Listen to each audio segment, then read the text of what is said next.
Hey students, Mr. Denton here. Just wanting to go over our positive behavior intervention and support in our hallways.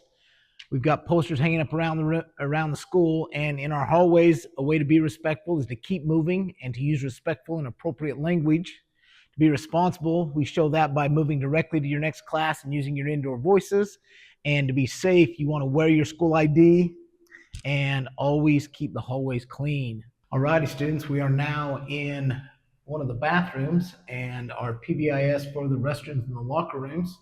These are our rules and expectations are to be respectful again, and that's to keep the restroom and the locker room clean, to use appropriate hygiene, means wash your hands after you use the bathroom, to be responsible, to report concerns or problems that we might have in there, be prompt and return to class, and keep personal belongings put away. The be safe portion is phones should be put away. Don't take pictures in the bathrooms, and only one person allowed per stall. All right, students, and with the district's electronic device policy, which we just always refer to as a cell phone policy, remember, cell phones are not allowed during instructional time. Instructional time is from the bell to start class to the bell to end class. That is instructional time. No cell phones can be out. If you have them, your teachers can take them away. If it happens enough, they'll end up in my office or one of the other administrators' office, and your parents will eventually have to come and get them. Remember, bell to bell, no cell phones. You can have them at lunch, you can have them at break, whatever, but do not get your cell phone out during instructional time. Thank you. Hey students, I'm Mr. Raymond. I'm one of the assistant principals here at Fremont High School, and I'm over parking. There's a lot of different things to parking. Just a few things that you'll want to keep in mind if you're parking at Fremont High School within the school boundary. First of all, you'll need a $10 parking permit. You'll need that before you park into the parking lot.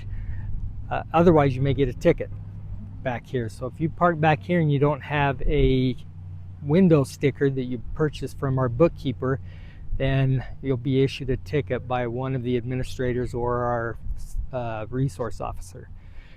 There's a couple things about our parking. You'll notice right here we have a lot of handicap parking. If you park there and you don't have a bona fide handicap parking placard, that's actually a city ticket that you'll get. It's not a Fremont one, and that's much more expensive to pay for. So make sure you don't park there unless you have one of those handicap parking decals on there. The rest of the parking lot, except for these stalls right up here, you'll notice on these first stalls right here, even though they're painted white lines, they've got blue lettering, not lettering, but numbers indicating these are cash for kids spots. They cost more money. If you would like one of those spots, you go pay the bookkeeper. They're quite a bit more, but that money goes to our Cash for Kids program. But we give these students premier spot parking. So if you park there and you just have a regular parking pass that you bought for $10, you're probably going to get a ticket. So make sure you don't park there, because those kids that buy those are very protective of those, and they'll come in and let us know if somebody's parked in their spot. We also have Cash for Kids parking right over here. Let me show you on that edge right over there. Now you'll notice in that little smaller parking lot, all of the parking against that curb on that side is student parking. Any parking on this side is teacher parking. And then we have a small spot over there where they also have the blue numbering. Those are Cash for Kids as well. So keep that in mind.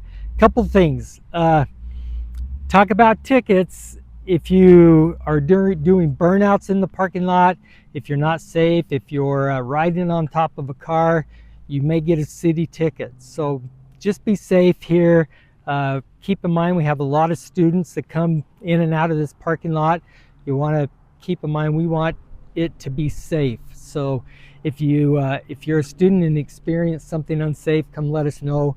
We've got all this whole parking lot on camera, and so we can review the footage and find out what happened.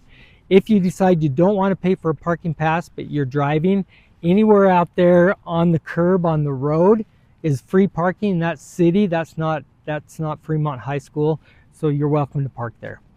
Come in and let me know if you have any questions about parking, and good to have you here. Okay, who am I here with today? My name is Mrs. Dalebout, and I am the psychology teacher here at Fremont High School. Awesome. And will you tell me a bit about our new How Rewards ticket? Yeah, okay. So this is the How Rewards ticket. This is what it's going to look like. And each teacher is going to have a bunch of these.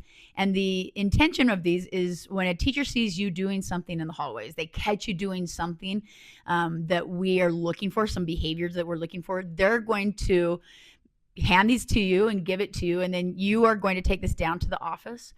And then you will be able to be in a drawing every Friday.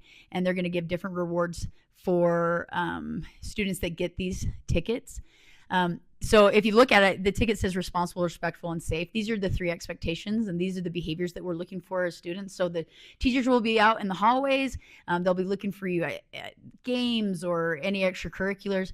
And these are basically the way that we're going to reinforce your positive behavior throughout the school.